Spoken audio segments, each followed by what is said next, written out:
तो चलिए प्रिय भक्तगण, आज हम आपको एक कथा का श्रवण करा रही हूँ जो सुनने मात्र से आपके जीवन में सुख, संपत्ति और धन की वर्षा होगी।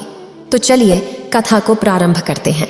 एक बार की बात है जब माता पार्वती और भगवान शिव कैलाश पर्वत पर बैठे हुए थे। तब भगवान शिव माता पार्वती को कहते हैं कि पृथ्वी लोक पर कोई भी मानव अपने जीवन में कभी हार नहीं मानोगे। अगर आप यह कहानी सुन रहे हैं तो पूरा सुनिए। इस कथा को आधा अधूरा छोड़कर जाने की गलती मत करिएगा, क्योंकि इस पवित्र कथा को पूरा सुनने से मनचाहा फल की प्राप्ति होगी। इसलिए इस कथा को पूरा सुने। आप शिव भक्त हैं तो भोलेनाथ का अनादर ना करें, तो एक दिन प्रकृति उसे वह सब कुछ देगी जो वह चाहता हो। इसलिए यह 2 सीखें मानव को याद रखनी चाहिए। कर्मशीलता करते रहो और एक दिन प्रकृति तुम्हें उस कर्म के फल का आनंद देगी। तब माता पार्वती कहती है, कृपया मुझे फिर से समझाएं। तब भगवान शिव कहते हैं कि मैं आपको एक कहानी के माध्यम से बता रहा हूँ, इसे ध्यान से सुने। एक बार की बात है, एक गांव में एक बहुत ही उदार, दयालु संत रहते थे। एक दिन उसके पास एक बहुत ही लाचार और दुखी व्यक्ति आया और बोला, हे गुरुदेव, मैं अपने जीवन से बहुत ही दुखी हूँ। मैं चाहता हूँ कि मेरा परिवार खुश रहे, पर मैं उनके लिए कुछ अच्छा करने में असमर्थ हूँ। मैं उन्हें 2 वक्त का खाना तक नहीं खिला सकता और ना ही मैं अपनी इच्छा के लिए कुछ कर पा रहा हूँ। कभी कभी मेरे मन में ऐसे ख्याल आते हैं कि मैं खुद को खत्म कर दूँ। हे गुरुदेव, आप इतनी भगवान शिव की साधना करते हैं, इतनी तपस्या करते हैं, क्या आप मुझे ऐसा कोई मार्ग दिखा सकते हैं? एक बार की बात है, एक गांव में एक बहुत ही उदार, दयालु संत रहते थे। एक दिन उसके पास एक बहुत ही लाचार और दुखी व्यक्ति आया और बोला, हे गुरुदेव, मैं अपने जीवन से बहुत ही दुखी हूँ। मैं चाहता हूँ कि मेरा परिवार खुश रहे, पर मैं उनके लिए कुछ अच्छा करने में असमर्थ हूँ।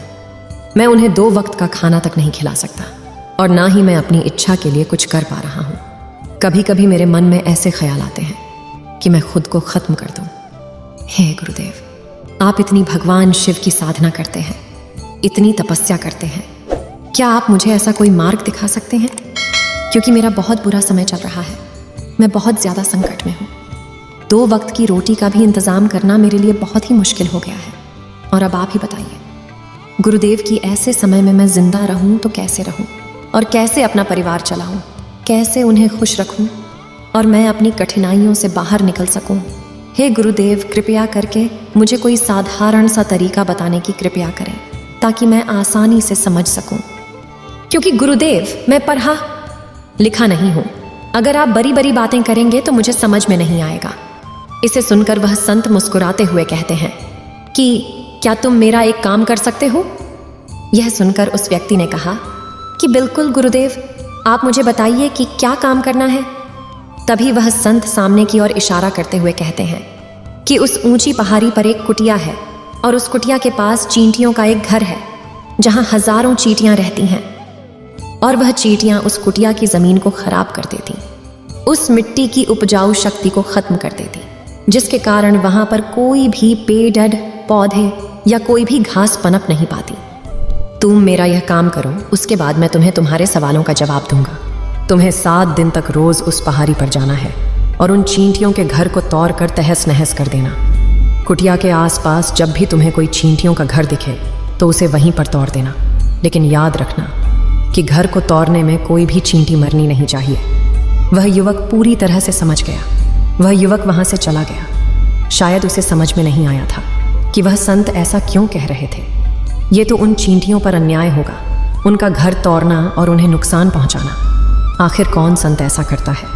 लेकिन फिर भी उस संत की बात मानते हुए वह अगले दिन से ही पहाड़ी पर जाना शुरू कर देता है। जब वह पहले दिन पहाड़ी पर पहुंचता है तो देखता है कि बहुत सारी चींटियां अपना खाना जुटाने में लगी हुई हैं। सभी चींटियां एक लाइन में चल रही हैं और अनाज के छोटे छोटे कणों को उठा उठा कर अपने घर में जमा कर रही हैं। यह देखकर पहले तो उस युवक का मन कमज़ोर पड़ गया। उसने सोचा कि इतनी मेहनत करके वे अपना घर भर रही हैं और मैं इनके घर को तबाह कर दूंगा तो इनको कितना बुरा लगेगा। लेकिन फिर उसे संत की बात याद आ जाती है और वो उनके घर को तोड़ना शुरू कर देता है। चींटियों में हाहाकार मच गया। चींटियां इधर उधर भागने लगी। अभी तक जो चींटियां कतार में चल रही थीं वह अब बिखर चुकी थीं और इधर उधर अपनी जान बचाने के लिए भाग रही थी। थोड़ी ही देर में घर टूट गया और सारी चींटियां इधर उधर छुपने के लिए भाग चुकी थीं। यह करने के बाद वह युवक दुखी मन से वापस अपने घर को लौट गया। उसका मन बहुत परेशान और दुखी था।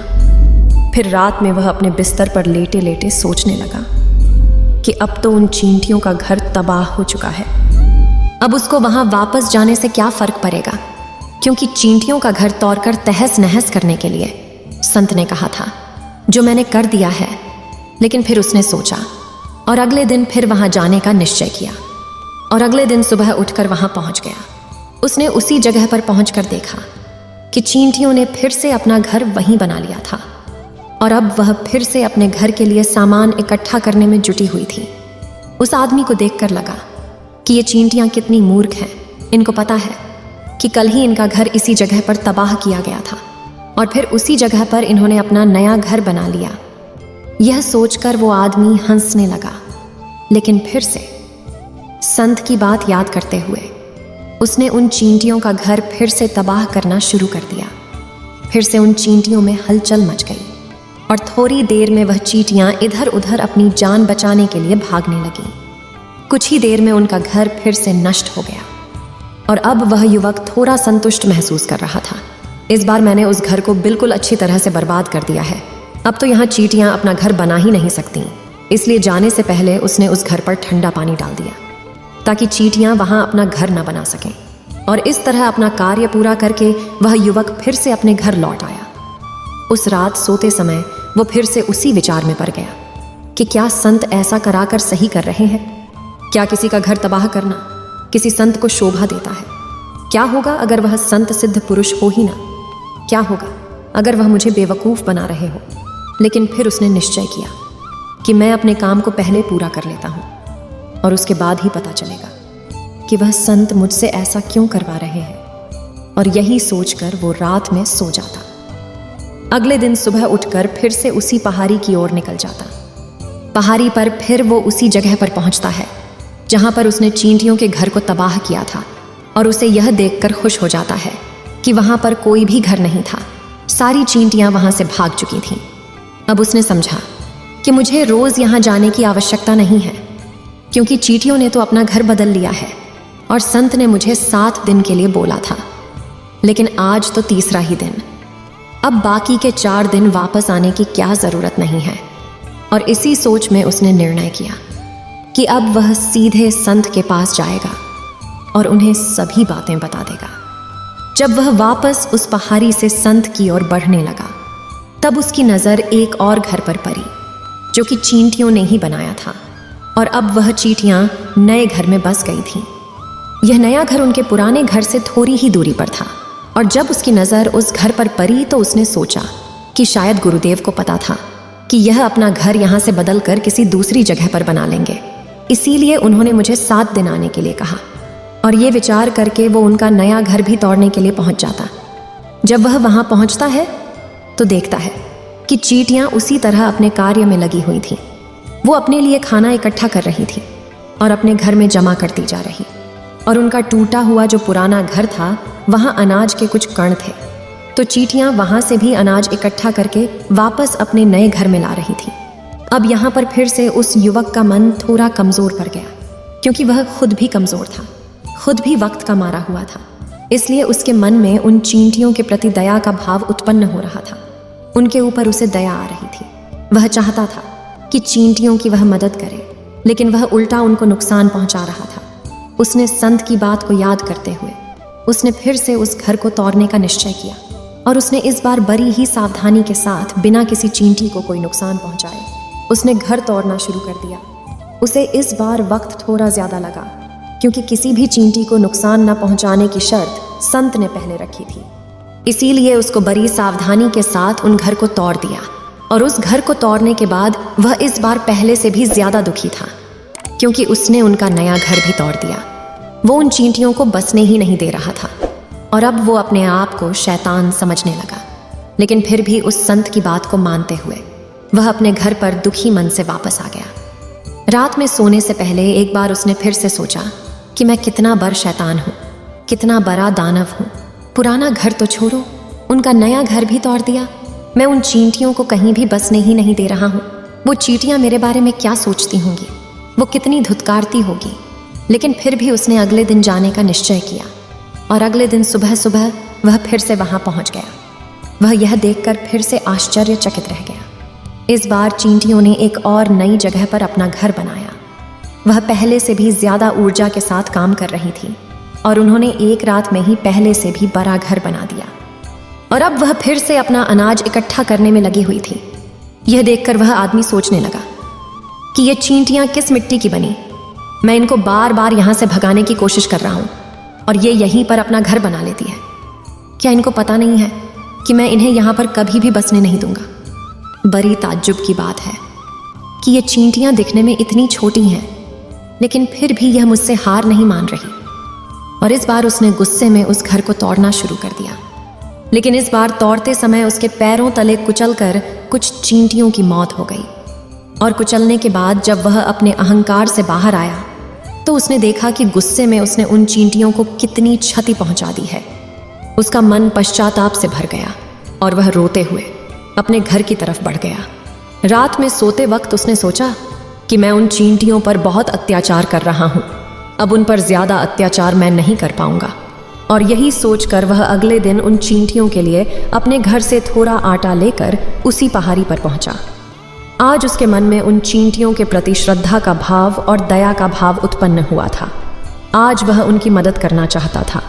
और जब वह वहां पहुंचा तो चींटियां फिर से अपने नए घर को बनाने में जुटी हुई थीं। उसने बड़ी ही करुणा के साथ उन चींटियों को अपना लाया हुआ आटा खिलाया और अगले 3 दिनों तक वो ऐसा ही करता रहा।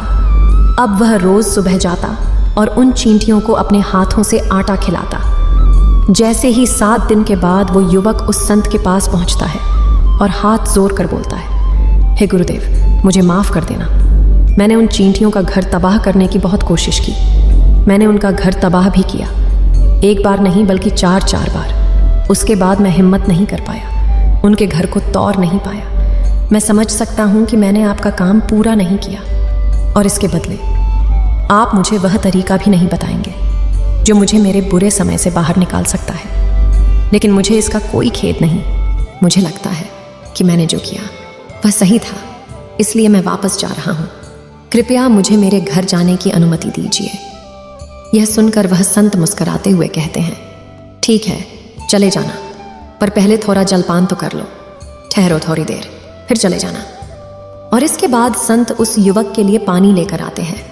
पानी पिलाने के बाद संत उस युवक से पूछते हैं, तुम मुझे बताओ, तुमने उन छोटी चींटियों का घर तोड़कर तबाह क्यों नहीं किया? वह तो बहुत छोटी है और तुम इतने बड़े हो, फिर भी तुमने उन्हें तबाह नहीं किया। इस पर युवक ने कहा, हे गुरुदेव, मैंने उन छोटी चींटियों का घर तबाह कर दिया था और कई बार किया था। एक बार तो मैंने अपने गुस्से में उन चींटियों को हानि भी पहुंचा दी थी।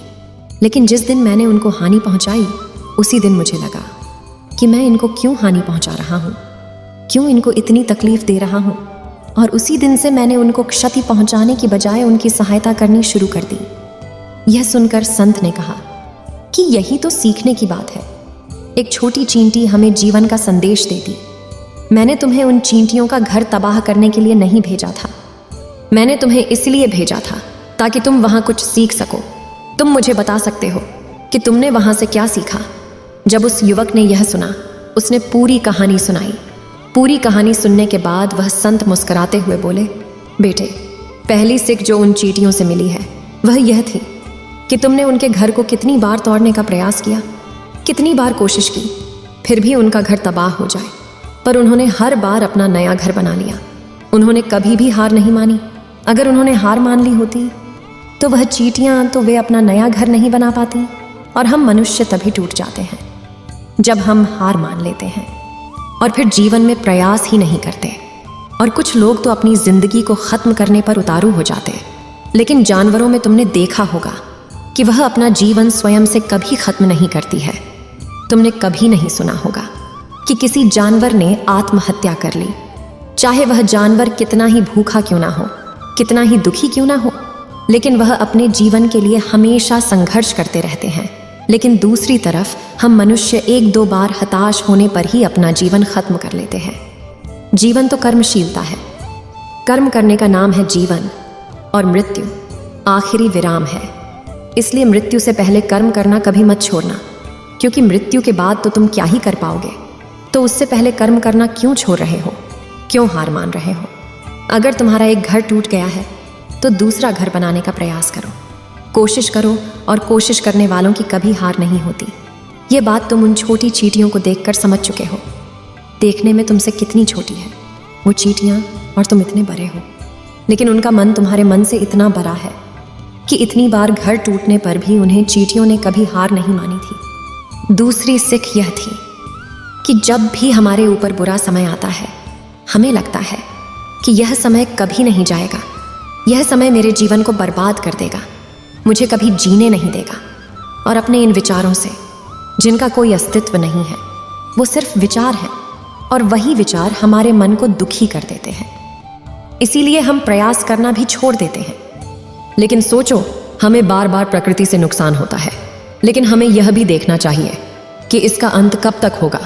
हम अगर बार बार नए प्रयासों का आदान प्रदान करते रहेंगे तो प्रकृति भी हमारा साथ देगी। एक दिन वह हमारे लिए दया से भर जाएगी और हमें सब कुछ देने को तैयार हो जाएगी, जिसका हमने कभी सोचा भी नहीं था। तुमने देखा है कि तुमने पहले वह चींटियों को हानि पहुंचाने के लिए क्या क्या किया, परंतु बाद में तुमने उन्हें खाना खिलाया और उनकी मदद की।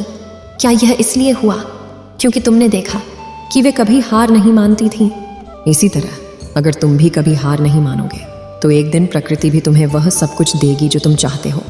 इसलिए भगवान शिव कहते हैं, कभी हार नहीं मानो, सिर्फ कर्म करते रहो, बस करते रहो। इतना कहकर भगवान शिव इस कहानी का समापन करते हैं। एक बार कमेंट में लिख दे ओम नमः शिवाय। इस वीडियो को बोलते समय कोई त्रुटि हो तो मैं क्षमा चाहती हूँ। उम्मीद है आप सभी को यह वीडियो अच्छी लगी होगी। अगर आप शिव के सच्चे भक्त हैं तो चैनल को सब्सक्राइब और वीडियो को लाइक करके कमेंट में हर हर महादेव लिख दीजिए।